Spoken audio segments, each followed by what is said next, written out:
Hello, my name is Taylor. I'm a financial coach. I help my clients create cash flow systems so that they can save more money, pay off debt, and budget successfully so that they can achieve their financial goals. So I primarily use Monarch Money, and I want to show you guys how to use tags, the tagging feature inside Monarch Money. I get a lot of questions about this one, and so I want to show you some of my favorite ways to use tags, how it can be super helpful for you when you run reports. If you are looking for additional help with Monarch Money, make sure you sign up for the newsletter for the upcoming workshops. I only announce these via email, so make sure you have your email signed up with the newsletter. You can find that in the description of the video. But otherwise, let's dive in. So, tags are these little dots right here, and they help indicate and give more details to certain transactions.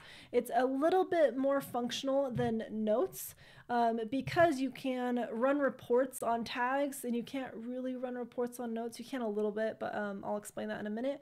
But tags are a great way to compile data all within one category. It helps you reduce how many categories you have so your budget is more functional. If you have way too many categories, or if you have categories for really one-off things like a one-time purchase, like if you've created a category for a tattoo, you're gonna get that tattoo once and then you're gonna move on. You never need that category again, or unless you get lots of tattoos, and you might need that. You might need a category for tattoos. But that's a great example of for a wedding, right? You might need that once, you move on. Or a family reunion that you're planning for 2024, like you might need it once. You don't want to create categories for those one-off things. You want to keep categories very specifically for broad, yearly, monthly, larger topics, and you use tags to drill into some of those details. So a common one I use tags for is often these types of sinking fund categories, travel, home improvements, holidays and special occasions, but there's lots of ways you can use tags. And again, it's good to help you run reports on more one-off situations. So travel is my favorite way to use tags. It helps you get really good reports on everything that went into that vacation of yours. So for example, if I ran a report and I went to my reports, I went to create a spend report. I'm going to make sure it's for the whole year, not just this month, even though if I went on the trip this month, I probably bought the plane tickets, several months ago. So I'm going to click on this year or whatever time frame I need.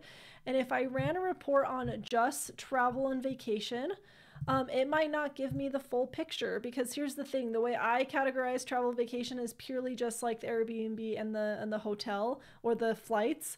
But I leave out, I go and categorize directly into restaurants, entertainment, and all that stuff, because my tags can be used to help to show me where all the money went. So if I click on my tag for Europe 2024, that was the vacation that we went on, for example, I get a more detailed report on everything that went into that vacation, not just the plane and the flights, but I also can see how much I spent on restaurants and entertainment and all the things that we did while we were there.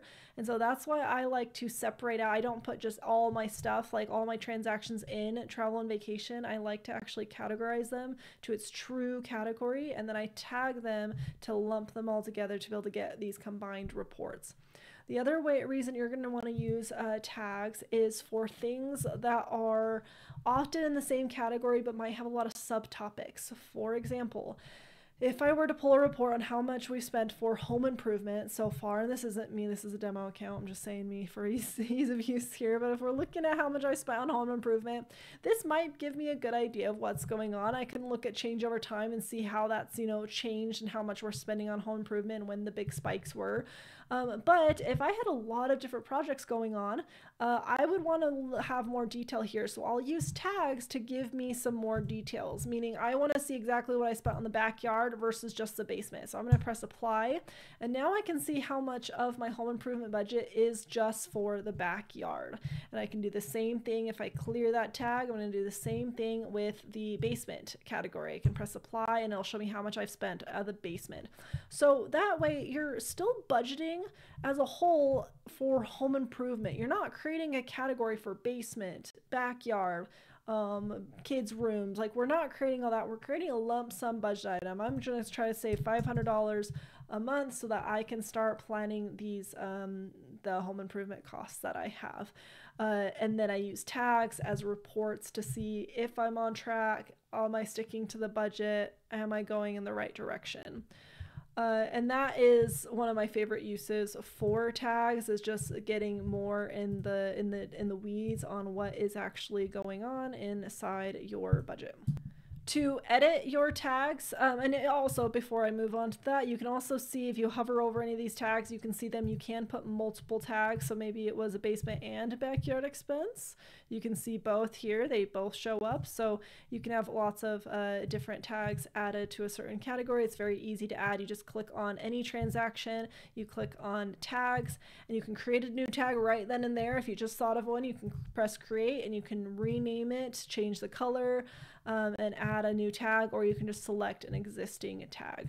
Now, if you've created a tag and you want to get some edited tags, if you go into your settings and go down to tags, you'll see all the tags that you've created. You can edit them, rename them, change the color, or delete them. I would get rid of any tags that you don't need. For example, I'm not really sure why the split one exists. There's a split icon. You don't necessarily need a tag for it. I'd probably just delete that one. If you don't have a business, go ahead and delete that one too. If you are tracking your reimbursements just fine, go ahead and delete that too. You can delete all the tags that you don't need.